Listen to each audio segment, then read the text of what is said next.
몇 년 전 새벽 늦게 귀가하는 길에 있었던 일입니다. 저희 집은 골목 안쪽에 위치해 있어 언덕을 조금 올라가야 했는데 밤이 되면 골목에 빛 한 점 들지 않은 큰 가로등 하나가 항상 골목을 비추고 있었었죠. 그날도 집에 가기 위해 어김없이 언덕을 올라 골목에 들어섰는데 평소에는 가로등이 기계음밖에 들리지 않았던 골목에 그날은 희미한 방울 소리가 골목 전체에 걸쳐 울려 퍼지고 있는 겁니다.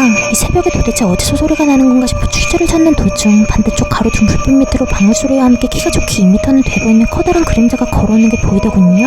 그리고 그 그림자는 이내 저희 집 맞은편 집 앞에서 걸음을 멈추더니 고개를 몇 번 갸웃거리곤 하며 그대로 문을 열고 집으로 들어가는 겁니다. 평소 같았으면 혹시 수상한 사람이 새벽에 이웃집에 몰래 침입하는 건 아닌가 하는 한 번쯤 의심해볼 만한 상황이었지만 몇 달 전부터 원래 그 집에 살던 친절하신 한 노부부 대신 조금 음침해 보이는 노부부의 아들이 이사 온 뒤로 평소에도 수상한 사람들이 자주 들락날락했었기에 저도 별 의심 없이 집으로 곧장 들어가려는데 갑자기 그 집에서 우당탕하는 한바탕 소음과 함께 그 집 아들이 뛰쳐나오더니 무언가를 찾는 듯 이리저리 주위를 둘러보다 저와 눈이 마주친 순간 마치 먹잇감을 발견한 것 마냥 갑자기 제게 달려오는 겁니다. 그런데 손목길에 집에서부터 이어져 있는 이상한 붉은색 줄이 감겨져 있었고 그 위로는 날카로운 유리 조각이 들려 있었습니다. 저는 본능적으로 반대쪽으로 도망치는데 두려움 때문인지 다리가 잘 떨어지지 않았고 결국 점점 거리를 좁혀 제 거의 바로 뒤까지 따라왔을 때쯤 갑자기 바로 귀 옆에서 들리는 듯한 큰 방울 소리와 함께 그 남자가 앞으로 고꾸라지며 바닥으로 내동댕이 쳐졌고 그 덕에 다행히 유리 조각이 제 옷깃만 스치며 다치지 않을 수 있었습니다. 그리고 손목에 감겨진 묽은 줄의 끝에는 거구이 그림자가 서 있었는데 가까이서 본 모습은 피부가 거의 흰색과 가까울 정도로 창백하고 머리부터 발끝까지 검정색 양복을 입은 여자인지 남자인지 분간이 잘 가지 않는 사람이었죠.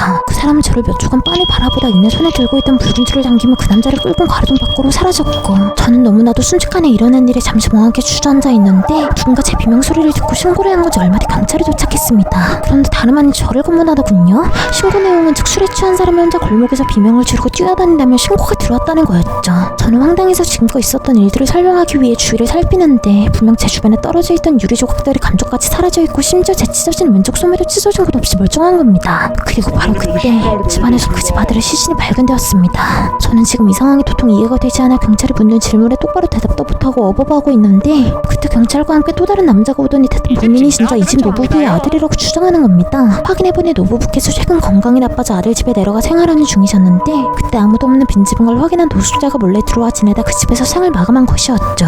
그렇다면 그날 밤 저를 보고 달려왔던 건 아마도 죽은 노숙자의 영혼이었으며 방울 소리와 함께 찾아온 그 그림자는 노숙자의 영혼을 데리러 온 저승사자가 아니었을까요?